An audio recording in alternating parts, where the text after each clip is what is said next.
घर था जिसके 7 बेटे थे, 7 बूढ़े तथा एक बेटी थी।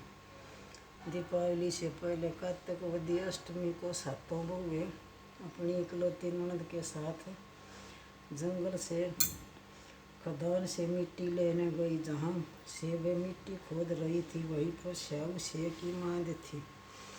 मिट्टी खोदते समय ननद के हाथ से शेर का बच्चा मर गया। श्याऊ माता बोली, अब मैं तेरी कोख बांधूंगी। तब ननद अपनी 7 भाभियों से बोली, तुम मेरे बदले में अपनी कोख बंधा लो। सब भाभियों ने अपनी कोख बंधवाने से इनकार कर दिया, परंतु छोटी भाभी सोचने लगी कि यदि मैं कोख न बंधवाऊंगी तो सासू जी नाराज होगी। ऐसा विचार कर ननद के बदले में छोटी भाभी ने अपनी कोख बंधवा ली। इसके जो बच्चा होता 7 दिन के अंदर मर जाता। एक दिन साहूकार की बहू स्त्री ने पंडित जी को बुलाकर पूछा कि तो क्या बात है, मेरी बहू के 7 संतान 7वें दिन क्यों मर गए। तब पंडित जी ने बताया कि तुम काली गाय की पूजा किया करो। काली गाय श्याऊ माता की बायली है, वह उसकी कोख छोड़े तब तेरा बच्चा जिएगा। इसके बाद वह बहुत प्रातःकाल उठकर चुपचाप काली गाय के नीचे सफाई कर आती। और एक दिन गोमाता बोली कि आजकल कौन मेरी सेवा कर रहा है, सो आज देखूंगी।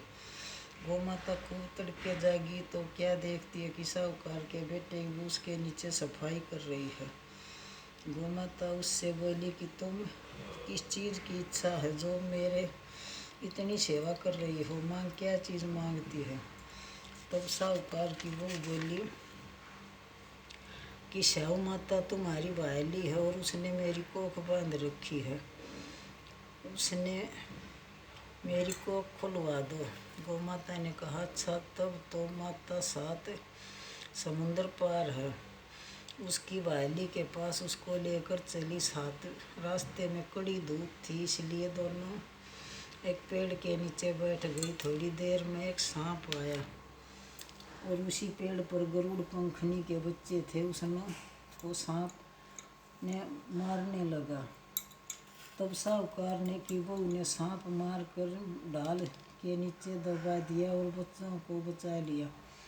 थोड़ी देर में गरुड़ पंखनी आई तो वहाँ खून पड़ा देखकर साहूकार की बहू के चोंच मारने लगी। तब साहूकार ने बोली कि मैंने तो बच्चों को मारा नहीं, बल्कि सांप से तेरे बच्चों को डसने आया था, मैंने तो बच्चों की रक्षा की है।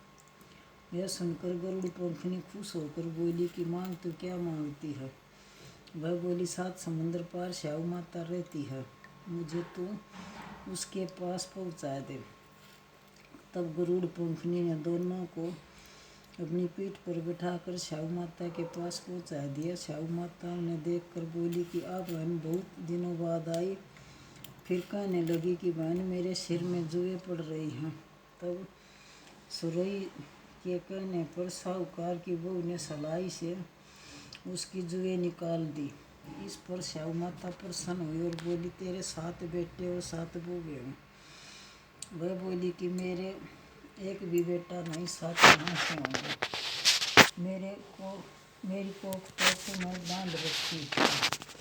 यह साहूकार सुनकर श्याऊ माता बोली कि तुमने मुझे ठग लिया, मैं तेरी को खोलती नहीं, परंतु अब खोलनी पड़ेगी। जा, तेरे घर में तुझे 7 बेटे 7 बूढ़े मिलेंगी।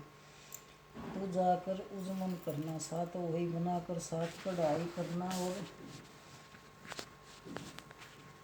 वह लौट कर घर आई तो वह देखा 7 बेटे और 7 बूढ़े बैठी थी। वह खुश होकर गई, उसने 7 वही बनाई, 7 उजमन किए तथा 7 कढ़ाई करी। दीपावली के दिन जेठानियाँ आपस में कहने लगी कि जल्दी जल्दी पूजा कर लो, कहीं छोटी बहू बच्चों की याद में रोने ना लग जाए।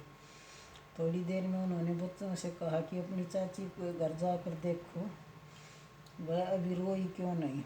बच्चों ने देखा तो वापस आकर कहने लगे, कुछ मान रही है, खूब उजमन हो रहा है। यह सुनते ही जेठानियाँ दौड़ी दौड़ी उसके घर गई और जाकर पूछने लगी कि तूने कोख कैसे छुड़ाई। वह बोली, तुमने तो कोख बंधाई नहीं, सो मैंने कोख बंधा ली थी।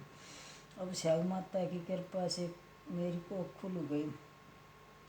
स्याऊ माता ने जिस प्रकार साहूकार के बेटे की कोख खोली, उस प्रकार हमारी भी खोलिए, सबकी खोलिए। कहने वालों तथा कार्य भरने वालों को तथा परिवार की कोख खोलिए। जय हो माता। जय हो माता।